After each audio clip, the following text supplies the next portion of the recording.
এক জঙ্গলে একটি শিক্ষিত খরগোশ ছিল। একদিন গভীর রাতে সে ভাবতে লাগল, সিংহের অত্যাচার আর শিয়াল পণ্ডিতের দুর্বুদ্ধির ফলে জঙ্গলে কেউ সুখী নয়। খরগোশটি ছিল খুব পরিশ্রমী। একদিন খরগোশটি বাগানে হেঁটে বেড়াচ্ছে।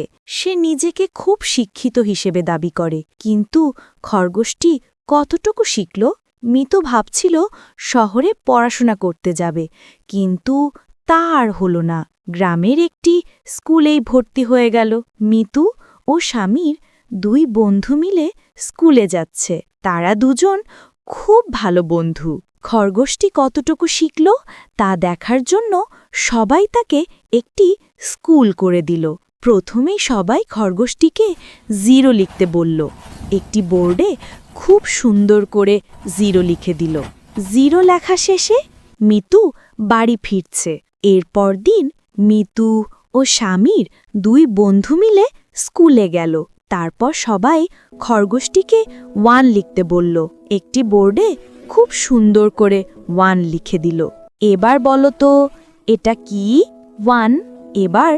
আবার বলো তো এটা কি?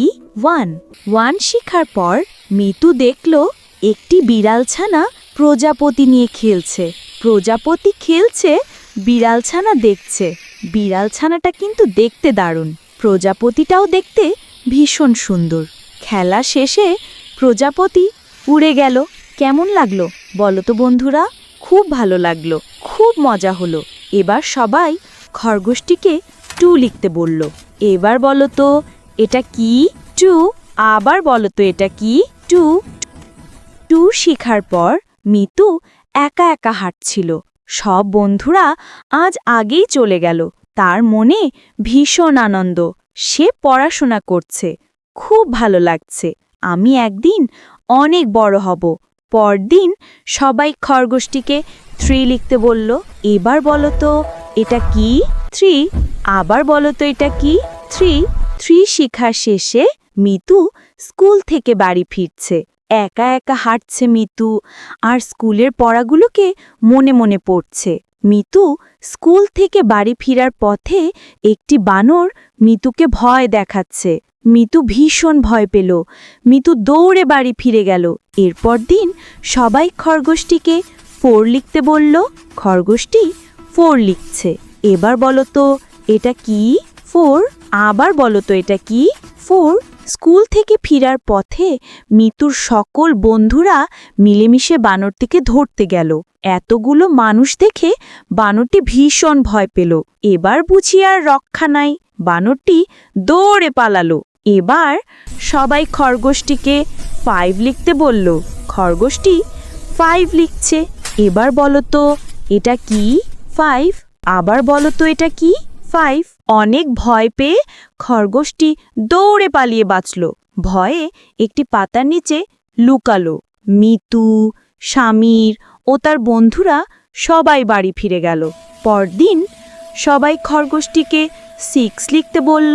খরগোশটি 6 লিখছে। এবার বলো তো এটা কি? 6। আবার বলো তো এটা কি? 6।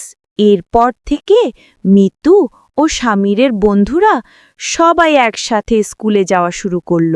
সবাই একসাথে থাকলে কেউ আমাদেরকে ভয় দেখাতে পারবে না, আমাদের সাথে শক্তিতেও পারবে না। এবার সবাই খরগোশটিকে 7 লিখতে বলল। খরগোশটি 7 লিখছে। এবার বলো তো এটা কি? 7। আবার বলো তো এটা কি? 7।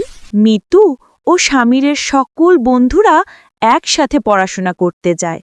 এখন খুব আনন্দ করে পড়তে পারে। একসাথে স্কুলেও ভীষণ মজা করে। এবার সবাই খরগোশটিকে 8 লিখতে বলল। খরগোশটি 8 লিখছে। এবার বলো তো এটা কি? 8। আবার বলো তো এটা কি? 8। একদিন মিতু ও স্বামীর তার নতুন বন্ধুদেরকে বানরের গল্পটি বলল। সবাই মনোযোগ দিয়ে শুনল। দারুণ গল্প, তাই সবাই আনন্দে নেচে উঠে। ওয়াও, দারুণ মজা! এবার সবাই খরগোশটিকে 9 লিখতে বলল। খরগোশটি 9 লিখছে। এবার বলো তো এটা কি? 9। আবার বলো তো এটা কি? 9। 0 থেকে 9 পর্যন্ত লিখতে শিখতে পেরে মিতু ও তার বন্ধুরা আনন্দে নাচে। আসলেই খরগোশ বন্ধুটি দারুণ লিখতে পারে। কি বলো বন্ধুরা? হ্যাঁ, খরগোশ বন্ধুটি অনেক সুন্দর লিখছে। এবার সবাই খরগোশটিকে 10 লিখতে বলল। খরগোশটি 10 লিখছে। এবার বলো তো এটা কি? 10। আবার বলো তো এটা কি? 10। ছোট বন্ধুরা, তোমরা সবাই অনেক ভালো, সবগুলো পড়া শেষ করেছো। এবার সবাই প্রথম থেকে একবার বলো তো শুনি। সবাই একসাথে বলো। 0, 1, 2, 3, 4, 5, 6, 7, 8, 9, 10। আমরা আরো দ্রুত বলি।